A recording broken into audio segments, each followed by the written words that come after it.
This conference will now be recorded. Welcome back to Live Talk with Dr. B.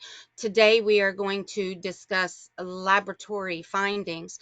If you want to join in on the chat, please use the upper right hand corner and you can type in your questions and we would be happy to answer any questions. So Dr. B, take it away. Yes, and we definitely would love to hear some questions. And thank you very much, Chrissy. The Smith DNA test is very, very important for everyone. So this is really a good way to explain everything that's happened with you and also what you're going to find with the Smith DNA test. And also remember, you can also join the class action lawsuit.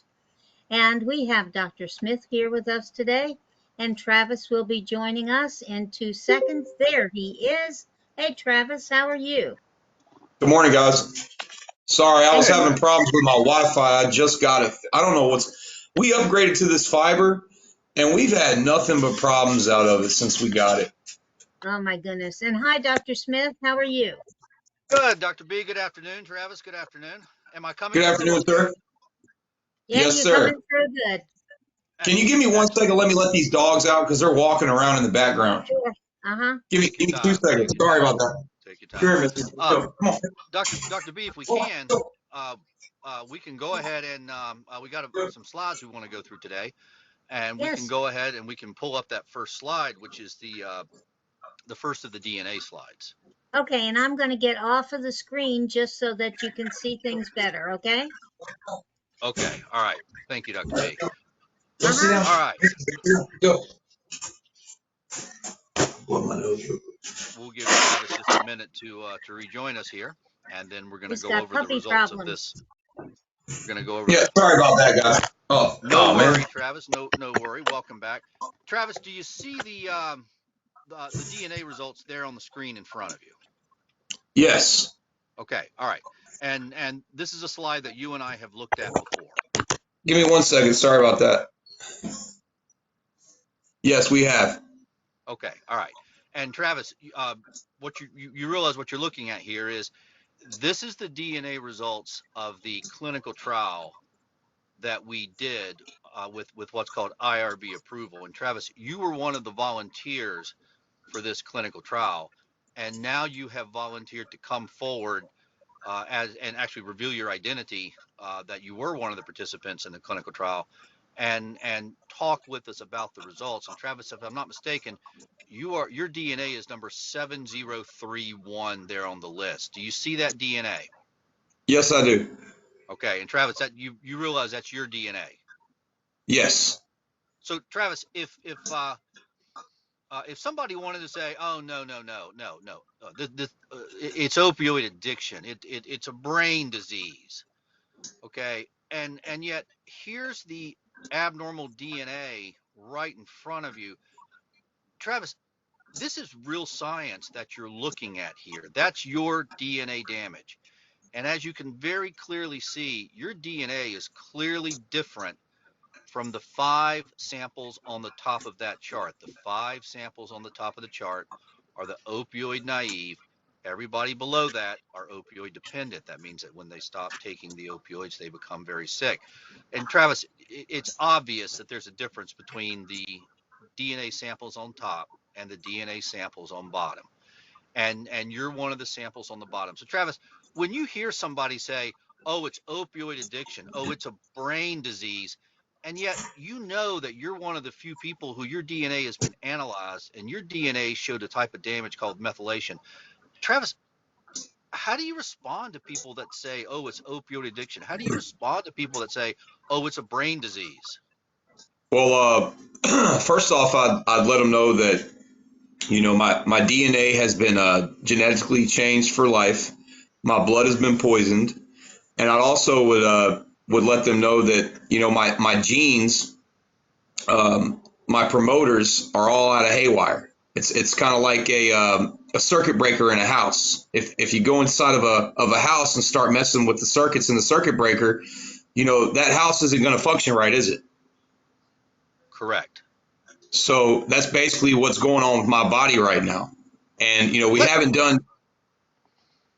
let's pull up the next slide so that the listener can while you're talking about your DNA, the listener can look at this. Now, Travis, you've seen this next slide before, and you've seen those blue and those red columns on the bottom, and you've seen that promoter region before.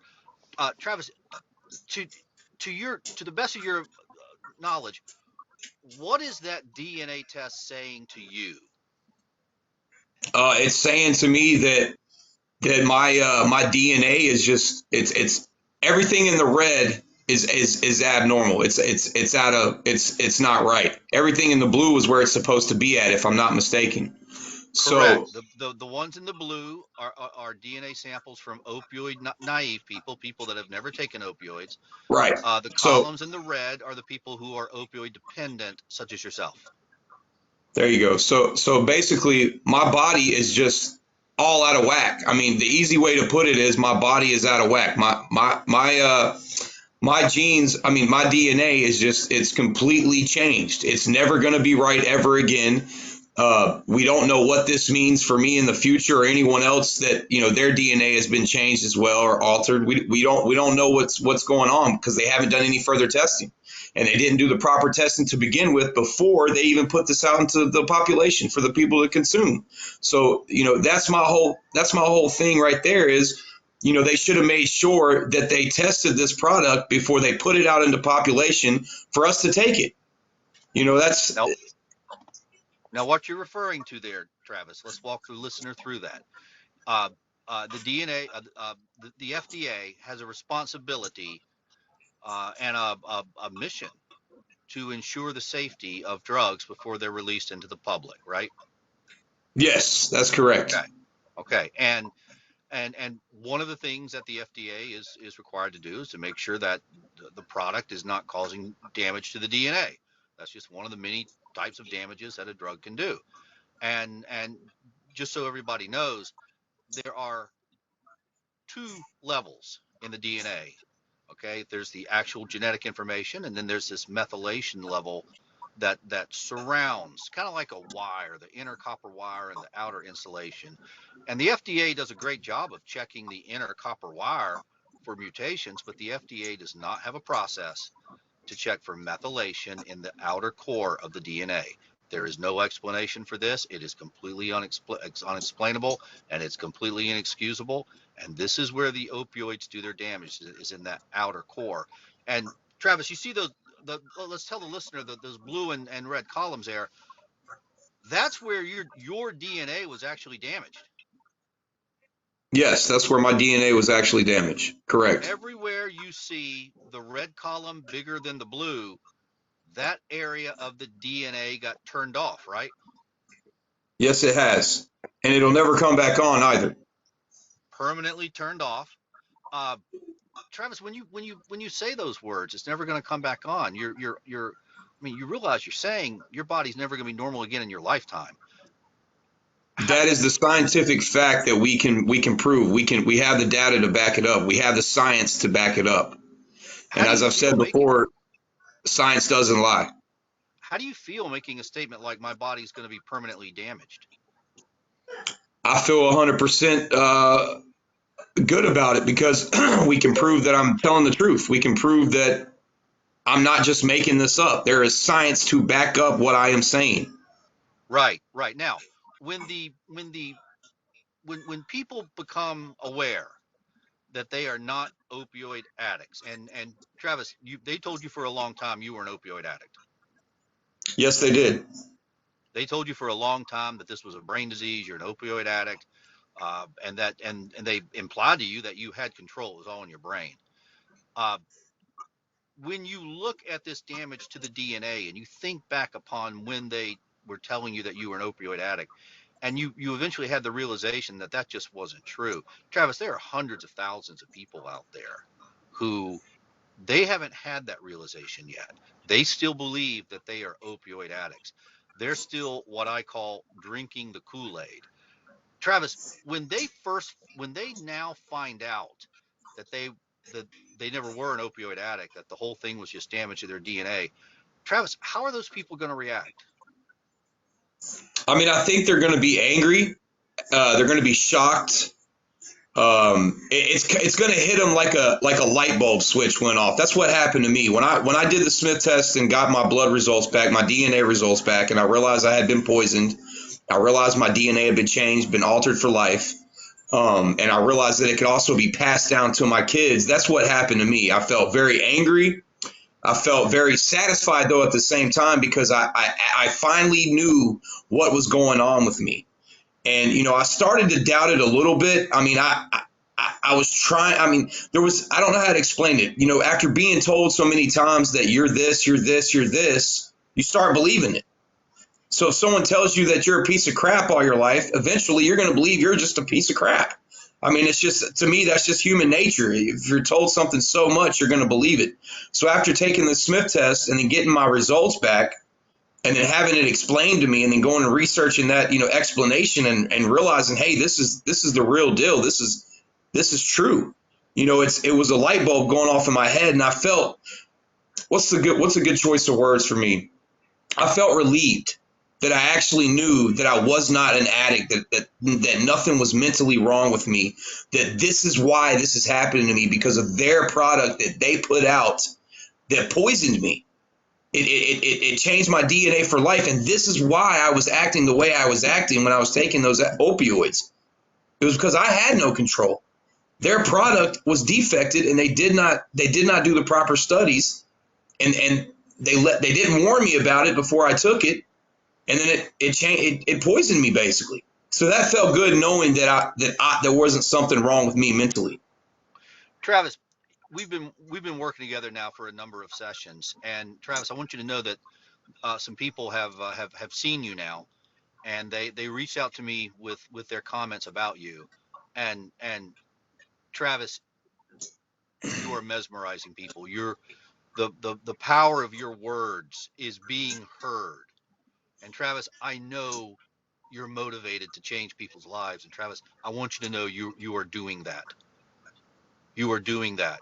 You are changing Wow. people's lives. Your words are coming through.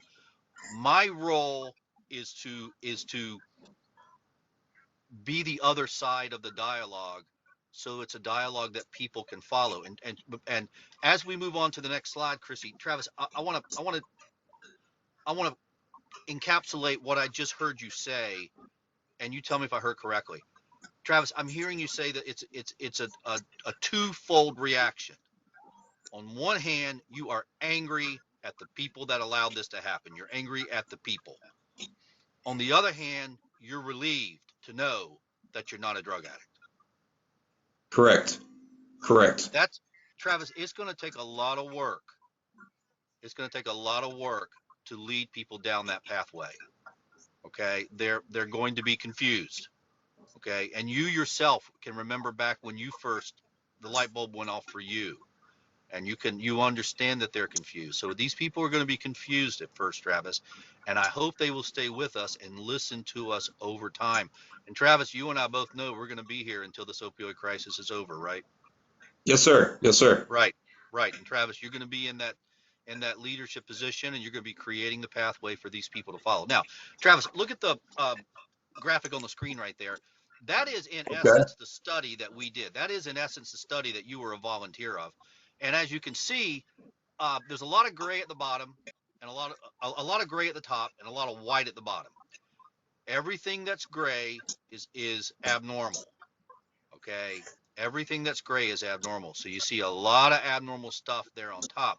And Travis, so that the people know, you volunteered to stop taking all medicine, all opioids, for 3 days, and then come into the clinic on day 3, answer some questions, and have your blood drawn. You were then given a single dose of buprenorphine, waited 2 hours, answered the same questions, and had your blood drawn again, correct? Yes, that's correct. Travis, how'd you feel when you came in that office that day? I felt very, very sick, very ill. I'm sorry about that, guys. That's my daughter's cat. I gotta put it outside. One second. Travis, we're going to recommend that you get a CAT scan. What's that? We're going to recommend that you get a CAT scan. Yeah. No, sorry about that, y'all. No worries. Sorry about that. Actually, while you're doing that, Chrissy, let's jump ahead to the next slide and let's actually look at Travis's blood work the day he came in. And just so that now, Travis, if I'm not mistaken, you're number 700 on that blood work, right? Yes, that's correct. 700. And Travis, you see there the results of your blood work in front of you, right? Yeah, the amphetamine and the dopamine is abnormal. Right. Of the what we know medically as the catecholamines, the layperson knows as the adrenalins. There are three adrenalins: the norepinephrine, the epinephrine, and the dopamine. I'm just as happy to say and leave it at the adrenalins so that we don't lose people with the terminology. And Travis, two of your three Okay. adrenalins were elevated, and you can see it right there on the screen. Now, the adrenalins are what give people the fight or flight response. Adrenaline has a half-life of 2 minutes. When you get a surge Right. of adrenaline in your body, okay, that adrenaline is basically gone in 10 minutes. Travis, you came in on day three. Day three. And Your my body was adrenaline still levels, producing adrenaline. Yep. and you had been adrenaline toxic for, I would assume, the majority of those 3 days. Travis, this is a very powerful organic molecule that Mother Nature has intertwined with life itself. There is no more powerful molecule on the face of this planet and possibly in the universe when it comes to life. Travis, how does it feel to have your adrenalines that high for that long? Honestly, Doug, it's very scary because, in all honesty, if my body wouldn't have ran out of adrenaline, I probably would have died of a massive heart attack. And you That can is, also, anyone that doesn't believe that, you can Google that because that's factual information. If my body wouldn't have ran out of adrenaline, I would have had a heart attack and possibly had a massive heart attack and went into cardiac arrest, and I could have died that day. Travis, if you had died that day, who would have taken care of your wife and children? Doug, I'm really not sure because I'm all they have, so I'm not sure what would happen. Travis, do you think there are men and women out there who are as dedicated to their family as you are, who they went into opioid withdrawal, they believed what the psychiatrist said, they believe that opioid withdrawal is not dangerous, they believe that opioid withdrawal will not kill you? Travis, do you believe that they died the day they went into withdrawal and that they are no longer there to take care of their spouse and children? 100%. I believe that everybody that has a family, I'm sure they love their family to death. And of course they did. Of course they believed it. And they were in withdrawal, and they could have died of cardiac arrest. I mean, I'm pretty sure they did because everyone trusts their doctor. Most people trust their doctors. Doctors are the most trusted people in the world, if you really think about it. I mean, when you get sick, you go to the doctor. When you get hurt, you go to the doctor. They're who you count on to take care of you. They're who you count on to write your prescriptions, to give you medicine to get you better. So if a doctor's telling you something, you're going to believe it 9 times out of 10. You trusted them. Yes. Now, Travis, you see your blood work right there. We only have a few minutes left here, so let's jump ahead to the next slide. And Travis, this is your blood work after you had a single dose of buprenorphine. Now, when you came into the clinic, when you came in that day, clearly your adrenalines were elevated. Clearly you were in a life-threatening situation. By the way, when we saw these blood levels come in, we called an emergency halt to this clinical trial because we felt that continuing the clinical trial was simply too dangerous. But once again, Travis, you're number 700 there, and that's your blood work after a single dose of buprenorphine. And Travis, what do you see there in your blood work after one dose of buprenorphine in 2 hours? My adrenaline level and my dopamine level have normalized again. So they're no Right. longer abnormal. Right. All right. Travis, I don't want to put words in your mouth, but would you say that the buprenorphine stopped your life-threatening situation? Yes, it most certainly did. I mean, like I said, science doesn't lie, and here you go. There's the blood works. Travis, do you think there are people out there who are opioid dependent who do not know about what buprenorphine can actually do for them? Oh, I'm sure they do. And not only that, I'm sure they've heard of it, but they're just not ready to take that leap of faith yet and to actually start taking it. That was my problem. I knew about it for probably about 2 years. And every time they tried to offer it to me or say, "Hey, do you want to look into this?" I would just be like, "Nah, I'm good. I want my opioids. I want my pain medication. I'm good. I'm in a lot of pain. Da da da da da." But no, I don't think they realize that, if they're feeling broken, if they're feeling like, life has just beaten them down, and the money's running out, and there's nothing left to steal. There's no one else to double cross. There's nowhere else to keep this thing going, like, this train going. You don't have to turn to like committing suicide or robbing and stealing and hurting other people. You can turn to buprenorphine and you can really get your life back. And that's what I want people to realize. Like, you don't have to fear being sick every day. You don't have to turn to opioids to continue to fear being sick and worry about that anymore. You can simply just go get on buprenorphine. And I promise you, within the first couple of weeks, you're going to see your personality come back. You're going to notice you're coming back. You're going to see that your life is going to change for the better, because mine did. And anyone else I know that has taken this and that have gotten off the opioids and went to buprenorphine, their whole life, they got their whole life back. Now, I'm not saying it's not going to be easy, because nothing in life is easy. But I guarantee you 100% that you're going to get your life back fast, a lot faster than you would if you just continue to go on opioids and end up dead, because that's what's going to happen if you continue to take the opioids. Travis, we're going to jump ahead to the next slide. We've only got a few minutes here. This third group of people are people who are opioid dependent but are chronically stabilized on buprenorphine. These are people who take buprenorphine every single day, and they're not in withdrawal. And Travis, quite frankly, our hope had been that we would see that we would not see any abnormal adrenalins in that group, because if we found abnormal adrenalins in this group, that was going to open up a whole can of worms as to what that meant. And Travis, as you can see, unfortunately, even on the buprenorphine, some of our people had abnormal adrenaline levels. And if you look real closely, there's one near the top there. It's a epinephrine level of 654, the upper limit of normal being 62. So this is an epinephrine level 10 times normal, and is certainly of a concern. So Travis, I think what we're looking at here is Now, sorry to cut you off, but are we sure that, the people that were abnormal, they were only taking their buprenorphine? yes. Okay. Yeah, I personally interviewed everybody here to make sure that there was no confounding variables. In other words, that there was nothing that was throwing off the numbers. The numbers are real. Now, granted, it's not a huge amount of numbers, and we need more numbers.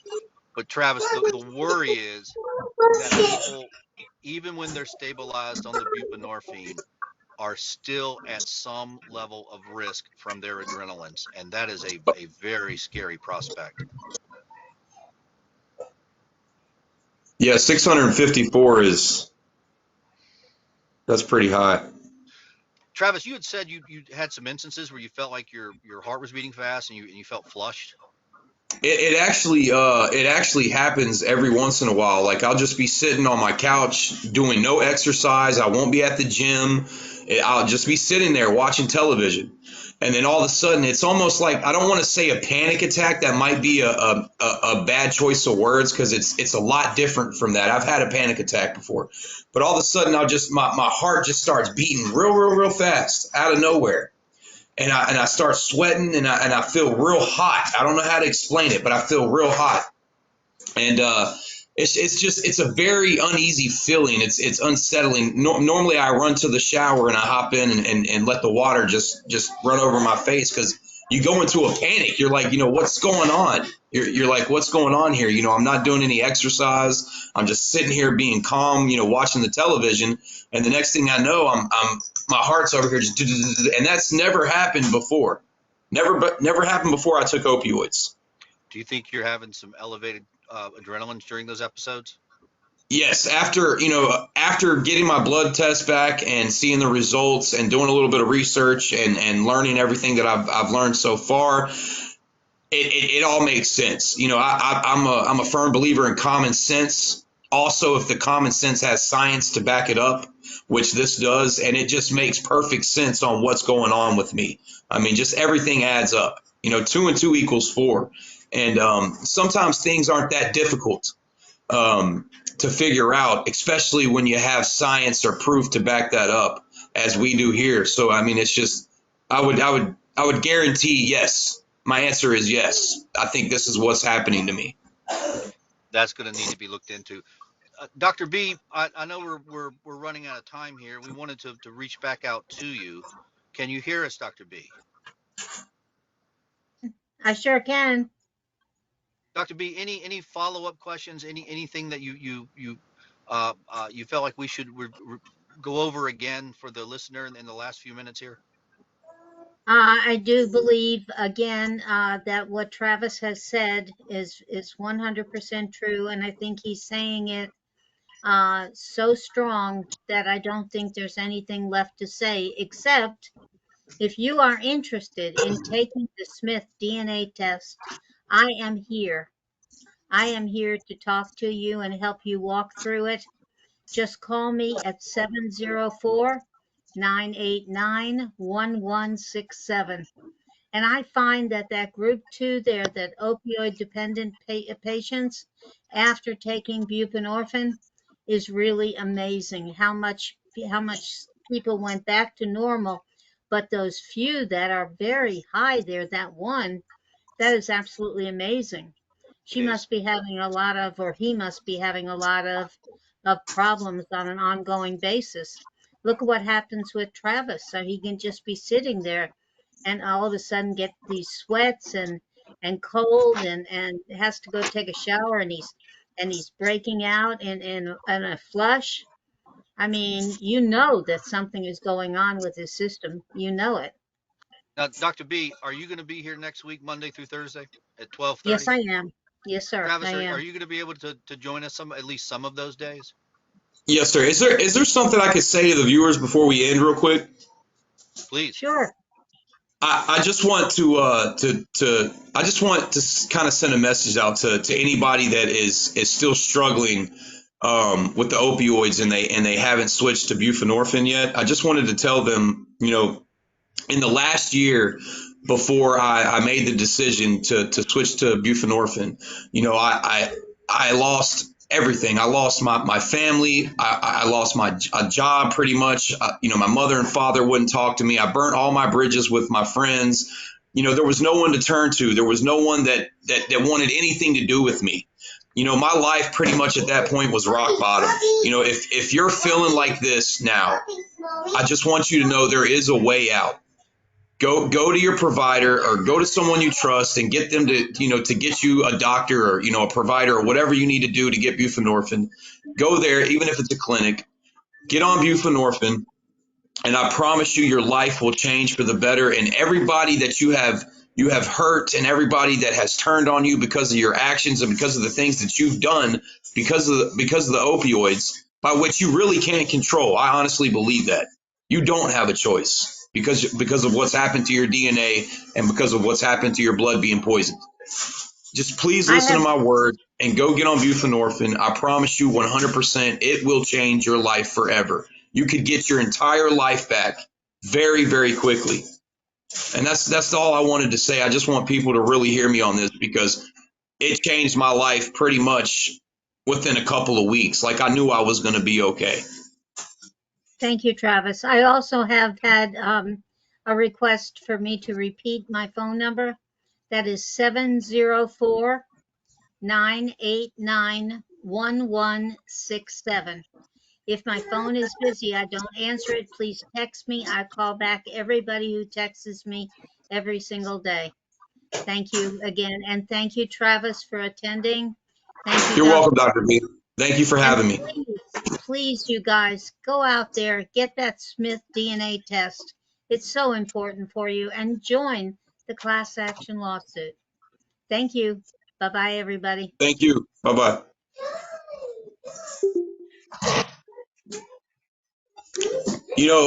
I want to tell y'all what happened to me last night at the